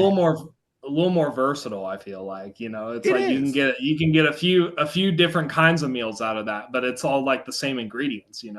It's like you're Sure. it's kind of a last meal hack if you think about it. Yeah. Oh yeah, absolutely. And it's like it reminds me of the inside of Tres Hombres, the 7-layer burrito Oh, dinner. dude. That's one of my favorite like images, like because I actually have Trace Hombres on vinyl, and every time I open it up, I'm like, this is amazing. You Like got to go I, to the Mexican restaurant. You Yeah. dude, have to every time immediately you open it up. every time I'm like, oh man, I need to go. I need to go smash some fajitas right now, man. Like, let's go. My favorite taco hack is I like crunchy tacos mainly, but I put a flour tortilla underneath when I eat, and then all the shit that falls out just fills up my flour taco, and then like I got one more in the chamber ready to go. And I That's get pretty done. much Dude, like it's street fucking dude, it tacos. works. It works, man. It works. That's pretty much It, street tacos. That's why they give you. That's why sometimes they give you two two shells. tortillas and one Yeah, taco because it's like you eat one and then all the rest falls down. Then you got a second taco. You're like, there exactly, you man. Mm-hmm. Yeah. go. Absolutely. As got one more question. Oh well, fuck. Let me answer that. What am I feeling today? Wow. I had shitty Domino's earlier, so maybe a nice Chicago deep dish pizza where where's the cheese? It's under the sauce. Where's the cheese? It's under the sauce. That Yeah. kind We of call thing. that kind of pizza lasagna over here. 'Cause that's But basically it's what it not is. though. But it's But it not. is. But Oh man, it's not the age lasagna old. because it's not layered like lasagna is. But It's the yeah, same. maybe a nice Rico Benes pizza would be pretty cool. And See, it's that and was it's almost fairly inexpensive. gonna be like a runner up for me as like a really awesome pizza of some kind. Whether if it was because I love my favorite kind of pizza. Honestly, I've had a variety of different pizzas, but my favorite pizza is Detroit style, hands down. So Oh, like sure. if I had like a massive just Detroit style pizza like loaded up with like like a meat lovers kind, I'd be like, there you go. That's that would be a runner up for me, but definitely taco bar, like I was saying. Hell yeah. Uh, as always, links are listed below, so please give a like, share, and a follow. Go do the things and all the stuff. Max, is there anything else you would like to promote today and tell people how they can find you? Yeah, so you can pretty much find us anywhere. We're on all the socials. We have physical copies of our music on Bandcamp as well as T-shirts, and additional merchandise and things like that. Our latest album is or EP. Our latest EP is Persistent Soul. It's out pretty much everywhere. And then, one day, here soon, hopefully we'll get back on Spotify. So at least the people on Spotify can listen, even though fuck Spotify, but eventually it'll be back on there. And, yeah, you can find us everywhere. We're also on YouTube. We post on there occasionally. We have a full on lyric video of the entire Persistent Soul EP on there. So if for all the YouTube listeners, we're on there as well. And yeah, that's pretty much it. Hell yeah. And any shout outs you want to give to anybody today? I want to give immense shout out to my bandmates Logan and Henry. They're my best friends in the world. And I'm stoked to, we're actually going to get together next month and get some promo photos done finally, get some updates. So I'm stoked to see them here pretty soon about that. And, shout out to them. They're incredible musicians, incredible people.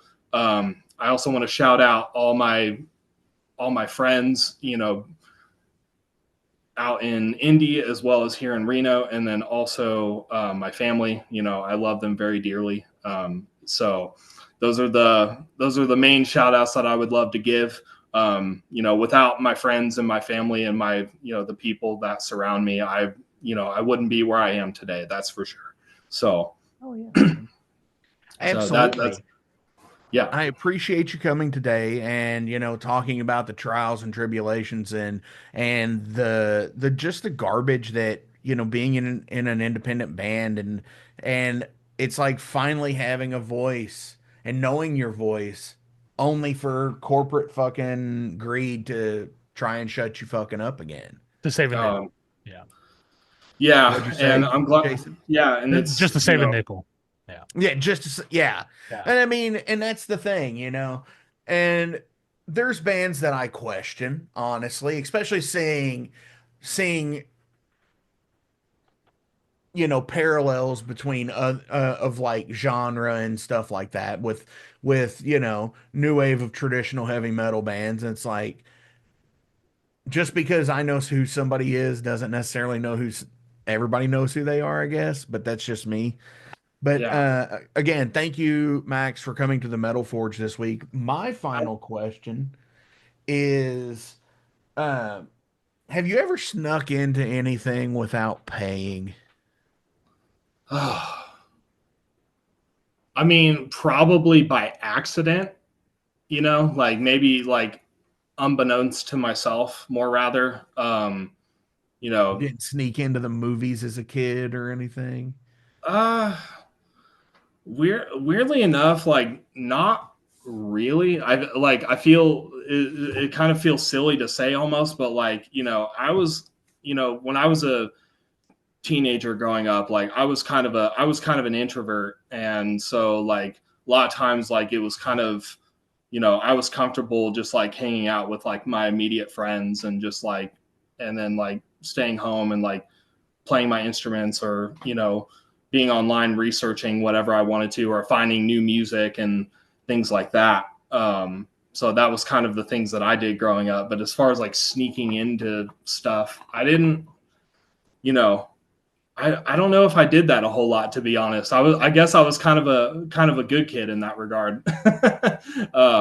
But yeah, I don't know. It's like, I can probably, I mean, I can't necessarily think of any specific instance, but there's probably definitely been times in my life where I've gotten into something without paying, and just like I just didn't know. It was like Right. It was like one of those things where I was like, I've had that happen at shows. That my biggest thing where that happens is at shows. Like I'll get there and I'll be there somewhat early, and it's just like, shit, I need to pay. I never paid. And I feel like that's happened to me. So I feel like that's probably the extent of what I've done in that regard. But yeah, that's my cool experience with it wasn't necessarily sneaking in. It was kind of like a fuck the system kind of thing, where we were it was Family Values tour in Indy in 1998. Oh man. And I had a seated ticket, and the floor seats, were general admission, and you had to have a bracelet for it. But it's like the group of people that I was with were like, all right, as soon as the music starts, we're going. We're going to the fucking floor and fuck the security guards. And I remember being like, boom, doing that. So that was my deal. I was like 15 years old and like sneaking down to the floor to get as close to the stage as you could. I actually, like, now that you mention that, I actually have one instance that I can think of now is it was when I saw Black Sabbath in like 2013. So it was like when they came back with Ozzy, for the fifth time at that point. But but they came back with Ozzy. I think 13 had just come out, that album. But they were going on tour, and I'm like, I had never seen Black Sabbath before, and at that time, like, I'm still a huge Black Sabbath fan, but at that time I was like obsessed. I was like, oh my god. So so my dad and I, we were able to go, and there was two things that happened actually during that concert. Was we were we were up at the main amphitheater in Indiana, which is now called Ruoff, but at the time it was called Verizon, I think, or I believe. Kids Flitch or whatever. I think everything's called variety.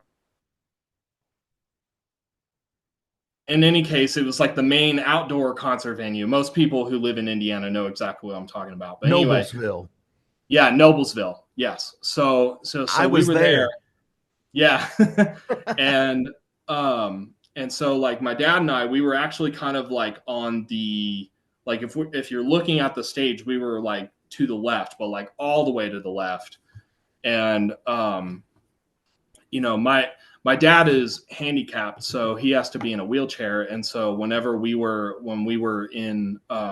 at the concert, like I was standing up, of course, but then my dad, he was sitting, but he was kind of struggling because it was a bit steep, like the ramp going down, and so he was kind of struggling. And one of the cool things that happened was my one of the security guards came by, and he was like, "Are you doing all right, man?" And they said, and basically, one thing led to another, and the guy took us and was like, "Here, let's take you somewhere else, that's maybe a little more comfortable." And they brought us to like basically the first like few rows, like up in the front, essentially.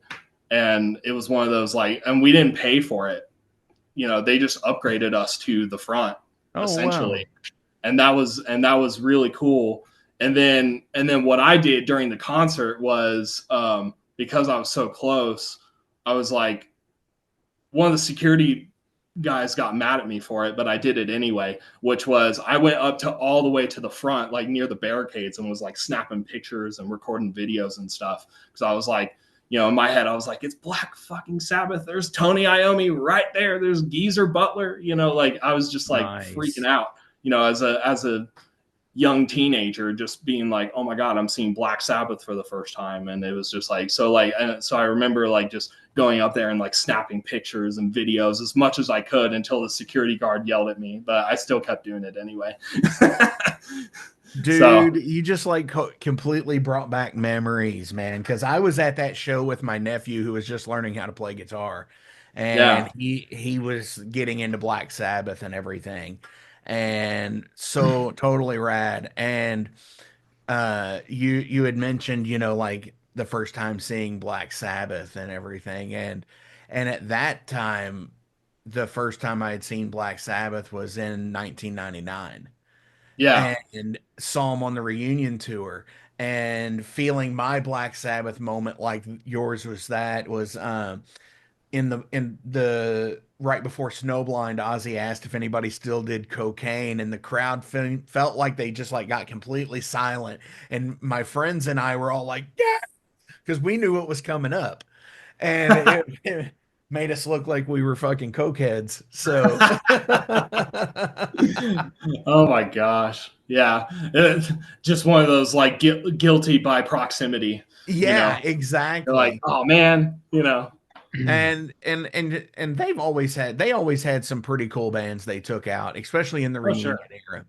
So, sure. What about you, Jason? Do you have a first Black Sabbath story? First time you saw Black Sabbath? I mean, I saw them in the reunion also, 99. Nice. Yeah, but no, actually, the first time I saw Metallica at the Lollapalooza for Load era, I snuck through a fence because it was at like a really quick makeshift event center. Like they had like a country festival like the week before, and they just like made this fucking field into like a event center, and it was like really it had like holes in it, dude, like Swiss cheese. And we were actually like walking up to go pay, and like dude, there's like people going through the fucking fence, like nobody was stopping them. So I just followed suit. So I saw Metallica, Soundgarden, Rage Against the Machine, and Rancid for free in '96. Nice. Take that, Lars. Before Napster. 3 years before It Napster. kind of sucks though, really, because I wish I had I wish I actually had the ticket to have in my collection, because that's like Oh yeah. that's like a like a monumental time in my life to see Metallica for the first time, and Sure. not to have like the proof kind of sucks. But when I tell people I saw him in like a fucking junkyard next to like adjacent to a junkyard, they just made into a field with a stage. Like people don't believe me until I show them like it's actually on the archives where they played it, in '96. So the Sure. archives are always there. Yeah. So yeah. I remember in 96 they did that contest, or it was in 95 or some shit. They did that contest to where it was like Metallica. Guess Play in your which backyard. yes, and they played your backyard. That's kind of what it was actually, because it's in Newport, Tennessee, which is like And 80 it was minutes away like from them me. and like you had like a 200 person guest list. Hmm. They would play for 200 people in your backyard. And it's like, shit, man, that's pretty cool. Yeah, I mean, if I was when that contest, I'd be like, "We're opening for you too, so we can actually play in front of 200 people." It's pretty cool for me. That's awesome. The That's irony great. of Metallica at the height of their career playing to 200 people. It's like, and it's like, oh, you get the local Yeah, band to in like open up. It's like, yeah, Oh yeah, 1995. dude, It's yeah, like, I've always said like if I was a band their size, like I would still play like fucking like small venues and just like they do give the though. give I the think money they to do them. Like I would do occasionally. like Yeah, unannounced, like just like weird names, like on a Tuesday, and just like give the That, money to the yeah. venue to stay open. You know. Yeah, dude, they do that though. They've done that before. Yeah, they've done it They're before, but I would do it like every fucking well, city. the Live at Grimey's show, which is at the basement in Yeah, Nashville. they actually said they. I know a store had like 20 copies of that on vinyl. I never bought one, and then they closed down. It's like, yeah, I should have bought that fucking vinyl. I Yep. thought they would be there, you know. So And but they did that show as that way. It's like yeah, everybody plays the basement, but that was the show that was they did the show at the basement the night before the tour show, the Mm. show on the tour, right? It's Right. like a deal. But that's also if you watch the Lemmy documentary when Lemmy's on stage with Metallica, that's the show that they it's like so it was all that weekend. Yeah. So it's like that stuff's pretty fucking rad to me. It's like finding out like the timeline of things in like the bands. That's why like I love like the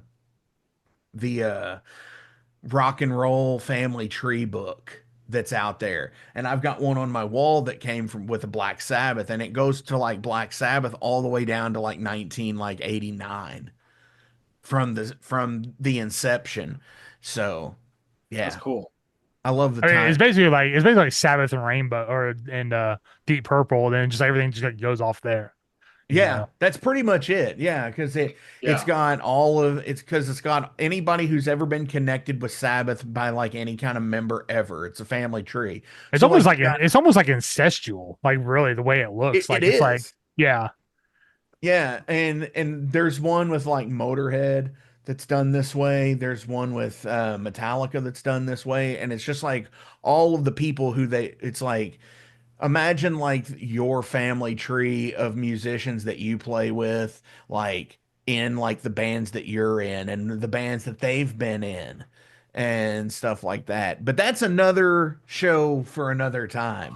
Because we could talk another 5 or 6 hours on that topic. And so we've been sure. waffling on for a minute today. Jason, do you have anything else before we go today? no, it just sucks. Like when you try to make enough plays to repay your Distrokid off for the next year, and Spotify tells you that ain't happening because you don't have 1,000 plays because our algorithms fucking suck and never pick you up anyway. It's just like, dude, I mean, I don't do it for the Spotify, but it is nice just to at least break even on that shit just to repay for it. So, the Sure. Spotify, if you listen to this, fuck you, and I hope you Yeah. fucking die a horrible death one day at the hands of Bandcamp streaming.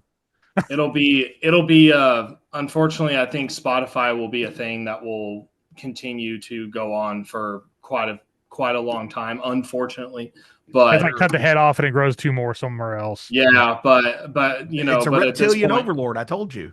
yeah, but at this point, you know, I know for me, like I'm definitely looking into other distribution services as we speak. And then, you know, like sure, our music, you know, is going to be on Spotify still, but I'm definitely not going to push it as much as I used to, you know, that's for sure. And I've already canceled my Spotify subscription personally because I used to use Spotify as a consumer, but then I switched over to something else, and it's just like I can't justify giving these people any more of my money, and I would definitely suggest others to do the same. I mean, I know like you have the family plan, so that kind of puts you in that position. But if you can help it, I would definitely recommend, you know, using some other platform. Apple Music pays you a penny per play. Yeah. And Tidal pays better too, not to mention that they use like, you know, you can stream the songs at like studio quality. I mean, some of the files. Like some of the resolution on there is like 24-bit, you know, at 44.1K or even more. I've seen some songs you can stream at 96K, which is nuts. Yeah. Right. You know, so it's like, so that's cool. As me being an audio engineer, it's cool to be able to listen to my favorite songs in that context. It's really neat. So for that reason, I've switched over to Tidal. That's the one I've used that I'm now using. But I definitely urge anybody who's using Spotify or even DistroKid for that matter, you know, if they can make a switch, I would recommend it. But I know it's not easy. You know, it takes a while to make those transitions. Too. Yeah, and that's what I'm doing currently. Like I'm still researching even after all this time, but you know, I just want to make sure that because I'm also thinking about the long haul too. You know, I want to make sure that whatever we choose, like I don't want to be constantly hopping distributors unless they give me a reason to hop, you know. And unfortunately, DistroKid has given me that reason, and I'm just like, all right, it's time for me to go. So, you know, but yeah, it just sucks. Like the streaming stuff is treated as like premium products now instead of just like it should be like the video store. Like you should have your release first, not streaming physical to create a demand for it, make your money, and then after the demand's gone, the window is done, just put your show on streaming and there it is. Like it just sucks. Like it just seems like it's like everything is like disposable and like garbage now because it's not tangible. Like everything's direct to home video. Yeah, it's just tangible. It's not tangible anymore. Like you go buy a vinyl record. And it's like you care for that damn thing because it cost you $45 for this fucking Opeth album, you know that and it's like because it's a double vinyl and 180 gram and shit, and it's like you care about it. But dude, if I get an album on Spotify, like it's like that was good, and then like the next shiny thing is taking my attention away. I never think about it again until it comes up in my played list at the end of the year. It's like, oh yeah, that came out in fucking January. I forgot about this album, and that's why. But if you own a vinyl, you don't fucking forget about it because you're always scrolling through that shit. It's like, oh yeah, I need to listen to this again. I'm gonna listen to this tomorrow. I'm gonna listen to this next week. Yeah, because it's absolutely there and in your presence, you know. So I've been getting back into listening to my vinyls again. Like it's been a while, but I still have my collection and stuff. But I finally got my vinyl set up, like optimized and ready to go. And so like recently I've been popping on vinyls more lately, and I'm just like every time I'm like, man, I miss this. Like because it's there's something like about how your brain reacts, I feel like whenever you're listening to a vinyl versus listening to it on streaming. Like I feel like it's a lot more satisfying. And I don't know, it's just I love one of the things I did recently was I had a couple of buddies over, and all we did was just sit around and have a couple beers and listen to some of the vinyls that I had. And it was just like I was like, man, this is the best. You know what I mean? I'm like, this is just awesome, and I love doing that. It's the simple things. And I feel like, I just feel like there should be more emphasis on that. But I mean, unfortunately, I know vinyls are expensive, and I know with this economy, it's definitely tough, but there's even if it's just CDs, I mean, there's just really no substitute for the physical. I mean, the physical copies of stuff is just, where it's at. And as somebody who has been streaming for a while, like, I'm guilty of it too, of neglecting my physical collection. But within the last year, I've actually made like a very, I've made an effort to really just like dig into my CD collection again. Cause I used to collect a bunch. I still have all my CDs, I haven't gotten rid of any, and I still have all my vinyls. And it's like, I've really tried to make a point to be like, I'm going to listen to this. I even bought a physical CD player for my car just so I can actually because my car has a CD player, but it doesn't work right. And so like I have to, so I had to buy an external CD player just so I can play CDs again in my car. And I started doing that back in the summer. And like, I was just like, man, I miss this. Cause it's like, you're committing. It's like you throw the album on and you're committing to whatever you're listening to. And it's like, that's what I did, when I was young, and even when I was in college and stuff. Like, it's like and then it's just, there's just something about it, and I missed it. So I'm glad that like I'm getting to that point where I do that again. So, and even when I go see bands, I try, like, whenever I go to the merch booth, even if I don't have a lot of money, I'll still try to buy the CD for $5 or whatever, or $10 or however much, and, because at that point it's like, I have the physical copy. So beyond all else, I can still listen to it, even when Spotify decides to take your shit down. Sure. It's like, you have the CD, man. It's like, it's great. So, or when the great hard drive crash happens. Oh gosh. Yeah. I had that happen. Well, dude, let me tell you, I got my work truck has a tape player. So there's a record store on the way out, and I still buy tapes from there once in a while just to listen to something different. And then I put them in my box back here and never listen to them again outside my truck. But I've been thinking about getting one of those adapters to the CD player, just like the high school days, just so I could like start carrying some CDs around and shit, like just reliving. Dude, oh yeah, man. I remember being that guy. I had an '88 Dodge Dakota. Okay. An '88 Dodge Dakota with a factory CD player. Nice. It would not play burnt discs. Oh, really? At all. It would not play burnt discs because the technology was not there yet when that CD player came out. So it couldn't read that style of file.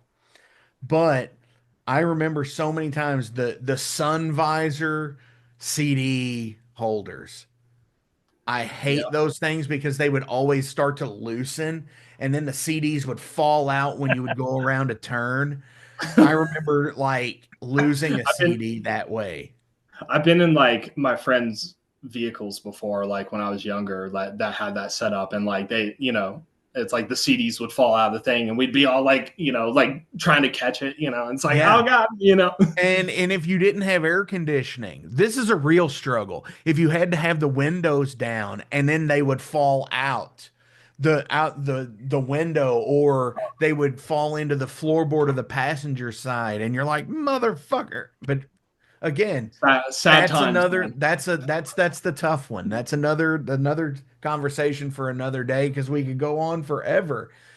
Yeah, dude. Max, thank you. Jason, thank you so fucking much. This has been an awesome episode for New Starts and Dyer's Eves, the first episode of 2025, the 6-year anniversary of the Metal Forge.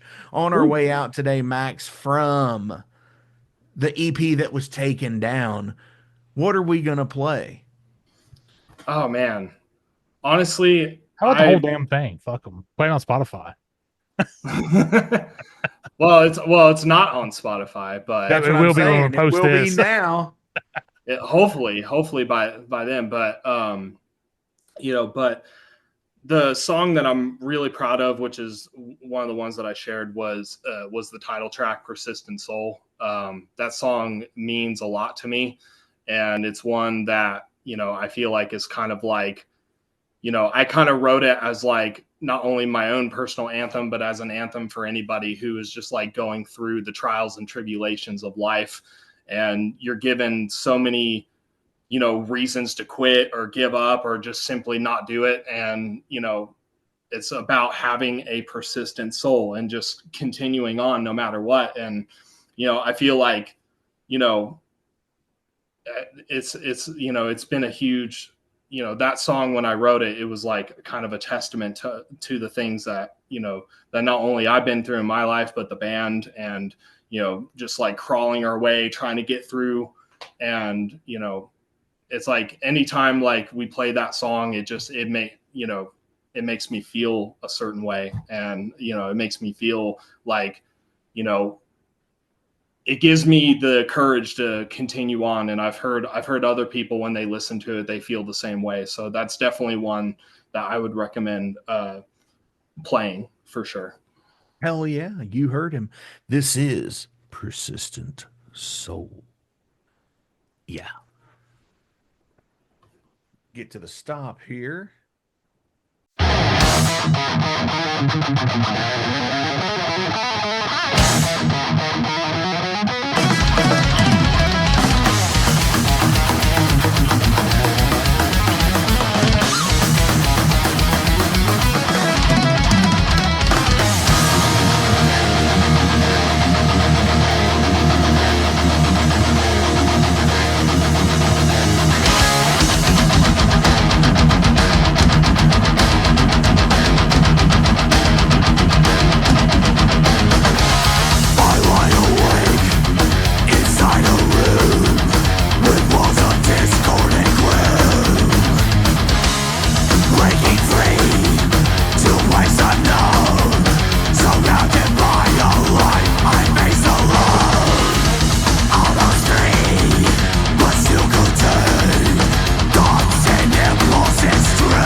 45 years in keeping Louisville weird, Electric Ladyland has been there for all your eccentricities. While they do offer the best smoking supplies out on the market today, there's a whole lot more to check out. From ashtrays and blacklight posters, to records, incense and burners, and items to stock your metaphysical supply. They are open from 10 to 10, 7 days a week, located at 2325 Bardstown Road in Louisville, Kentucky, and at electricladyland420.com. Roll out.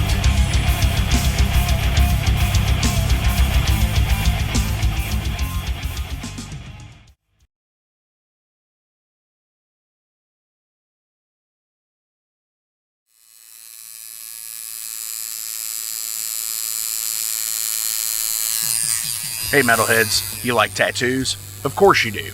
If you're in the Louisville, Kentucky area, come on over the bridge to Clarksville, Indiana, and get you some ink done at Ageless Art. If ink isn't your thing, they have a piercing studio as well. Visit agelessartclarksville.com to see some frequently asked questions, meet the staff. The shop is open Monday through Thursday, 12 to 8 p.m., Saturdays, 12 to 10 p.m., and Sundays, 12 to 6 p.m., all appointment-only spots.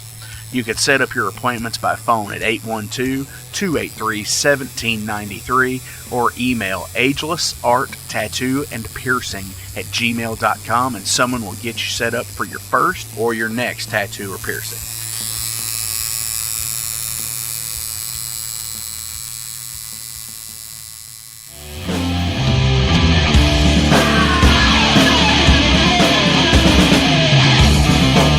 Hey metalheads, after going to a rager, what's your ultimate go-to? Mine is totally pizza. So when Overload is playing, or I'm promoting the Metal Forge live showcases, or the big goddamn metal show, I go to Pizza Donisi. Pizza Donisi is gourmet artisan pizza from right here in Louisville, Kentucky. It features things like the pizza of the month, the sandwiches, and also vegetarian and vegan options, which is so totally fucking cool for all of it's awesome pizza. You definitely want to go. Hey, and also from time to time they do cannolis. Oh, so fucking good. You know what they said, man?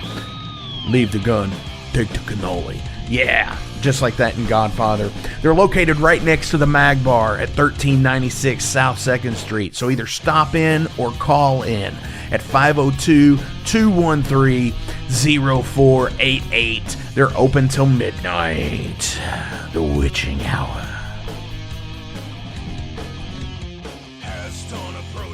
Heineken? Fuck that shit! Pabst Blue Ribbon!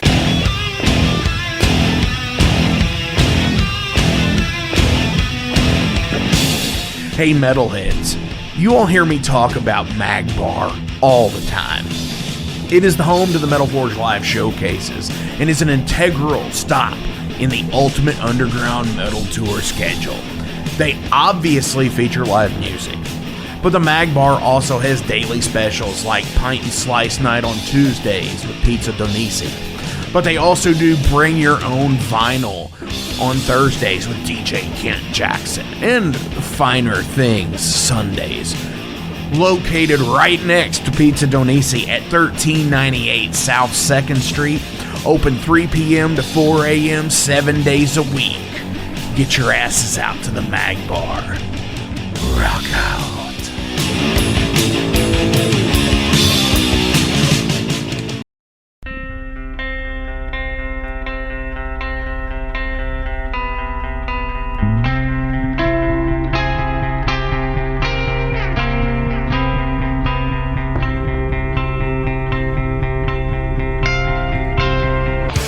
In 2017, one man's vision and passion for all things metal started out as a record store in his house. Years later, the fight against a mainstream empire continues as Shade Beast. An independent metal collective and online store based in Athens, Georgia, is the world's premier heavy metal brand for music heads that value authenticity over the mainstream acceptance. featuring original t-shirts from some of the best underground artists, as well as stickers, posters from the Shade Beast Presents concert series. Unique, one-of-a-kind collectibles and small curated selection of vinyl and cassettes from the masters old and new.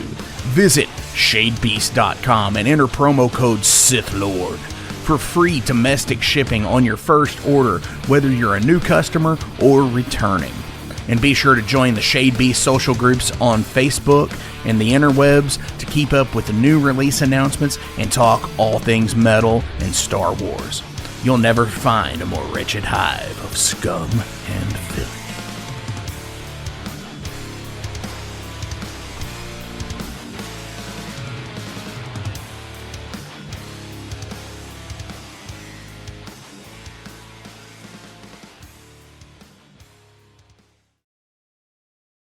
Welcome to the night. You think you know Night Demon?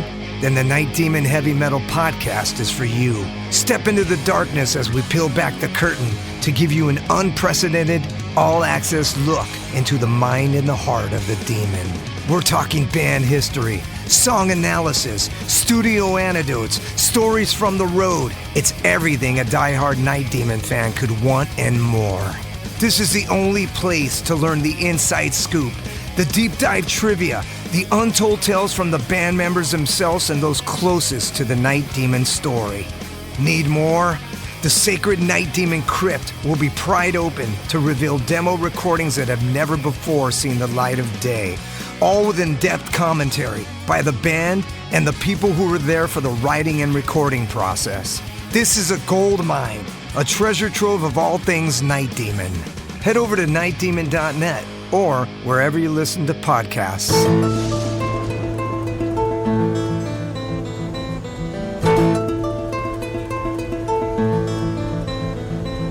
Since 2013, there has been a calling from the underground, from the graves of all those unholy, and they decided to make a zine to talk about all of this. Soul Grinder Zine! An independent metal zine to keep you informed on all things metal and horror from the underground. Available in both print and digital formats, they're bringing you the best interviews and reviews out there today. Not only do they do the zine, but they also do compilation CDs. Check them out at facebook.com/soulgrinder.zine and start your subscription now.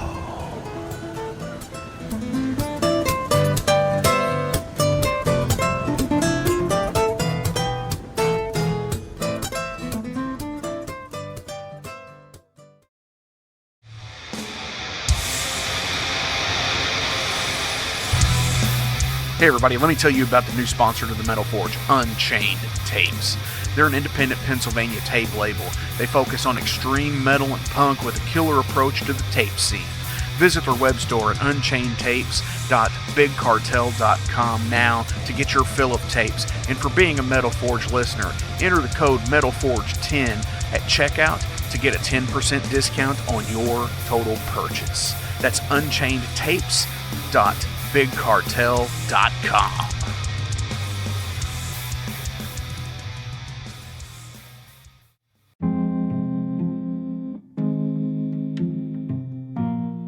What's up, Metal Forge fans? This is Alan Bishop, the alchemist of Indiana's Black Forest and head distiller at Spirits of French Lick. Do you find yourself drawn to the unexplained, fascinated by the Fortean, or enchanted by the paranormal? If the things that go bump in the night resonate in your mind, then tune into my brand new podcast, If You Have Ghosts, You Have Everything. Featuring first-hand accounts, collected stories, interviews, history, and speculation related to all things not of this world. Available now on Anchor, Spotify, Google, Amazon, and more. Sit back, relax, and remember, if you have ghosts, you have everything.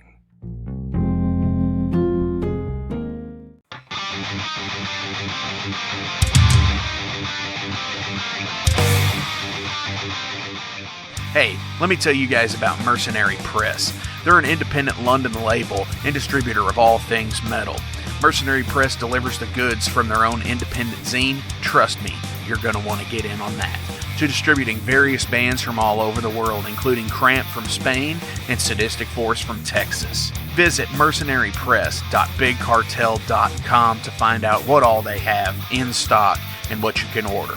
And for Metal Forge listeners, enter code METALFORGE10 to receive a discount on your total purchase at mercenarypress.bigcartel.com. Check it out now.